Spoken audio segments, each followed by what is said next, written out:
feelings of freedom have an edge. Wow, Yeah, wow. yeah.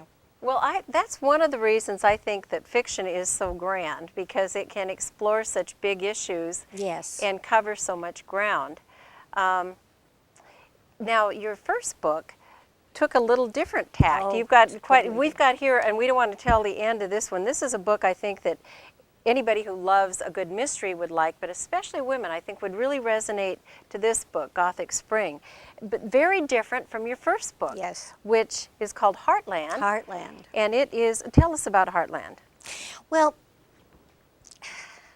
I wrote Heartland. I hope I'm not going to offend anybody politically, but after 8 years of the Bush administration, for good or for ill, I felt that that Americans got a very bum rap in terms of where we stood with the rest of the world.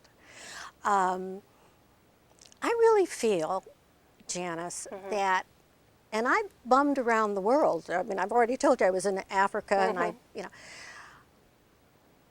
I think Americans are some of the kindest and gentlest, I mean, not gentlest, but most generous people on the planet. I've lived in a lot of different countries, and I love them all, could live with them all, but Americans have a special quality of giving and caring that I think maybe we forgot, and certainly the rest of the world was forgetting, for whatever Bush did for good or ill. And so it's Heartland. I wanted us to remember that we as a country have something special, and that is heart. Yes, and I know I feel it, you know. And this is a book, instead of just talking about that, you told this story through the, quote, memoirs, a fictional memoir of a young boy. Yes. From the 30s, in the Depression era. Why did you choose that to tell that story? Well, for one, my dad's an Indiana Hoosier. My stepmother was from a teeny tiny town in Wisconsin, and my mother is Hispanic, but the Midwest got through to me as a cultural way of growing up, of doing the right thing, sharing. This is during the Depression, just coming at the tail end of the Depression, and right before World War II, where Americans had to come together in their communities to survive the economic downturn.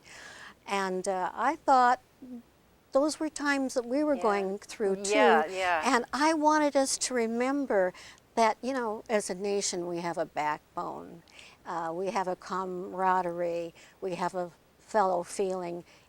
We're in there in the clinches for each other. Right. We are. And for other people. I mean, look what we did after World War II with, you know, with all of the funds and money that we shared with Europe. And again, I mean, Haiti today and all of the things. And yet, don't you think a lot of people might have forgotten that in their rush of their everyday? That's why I wrote this book. Okay, America, and I can do this, and I need to do this more often. Chin up, you know. You don't have to apologize for the American culture. It's got a lot of bad things. I'm a politician. I could tell you horror stories. But in the main, the man in the street really, my mom's Costa Rican, and she always says, Americans are crazy. We're all crazy. The gringos are crazy. But the one thing she will say is, you know, she says, Americans are really very kind. I wanted us to remember that kindness. That's excellent. So I don't know where you're finding time to write books, but you're not done yet. I understand you're either you're working on a third, or you finished the third. Oh my goodness. Yep. Tell us briefly the third. It has a French name, and after my 2 years of college French, I'm not even going to try to say it. And if you knew how I barely got through French, you would think it was audacious. I would give it a French setting in a French title. Trompe l'oeil, and we all know what that is. That's mistaking something for real, you know, like walls that are painted to look like scenery.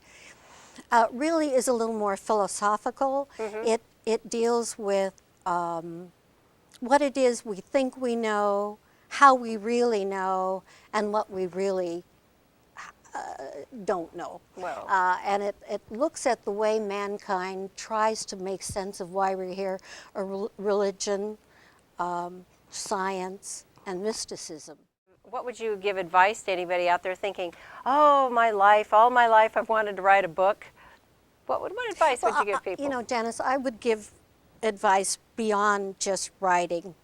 There is another book out called The Third Chapter, which deals with people between 65 and 75. You know, I've got 2 bionic legs now, and I'm so portable as a rabbit, you know, and it's wonderful. You know, you've solved your problems in life, and you're probably solved your money problems. So for people in my vintage, you know, I say, hey, what's holding you back? Except your attitude. For young people, this is wild, and their parents will help me, but hate me for this, but I'd say, you know, life is short. Go for the gusto. If you want to paint t-shirts, go for it, because it doesn't matter how much money you make. Are you having fun along the way? Carolyn Miller, you have gone for the gusto, and thank you for joining us and giving us these words of wisdom. Her books can be found online. Online, Amazon, Barnes & Noble, and the local bookshops. That's great. Well, thank you so much for inspiring us. Janice, it was fun. Thank you for having me. Thank you.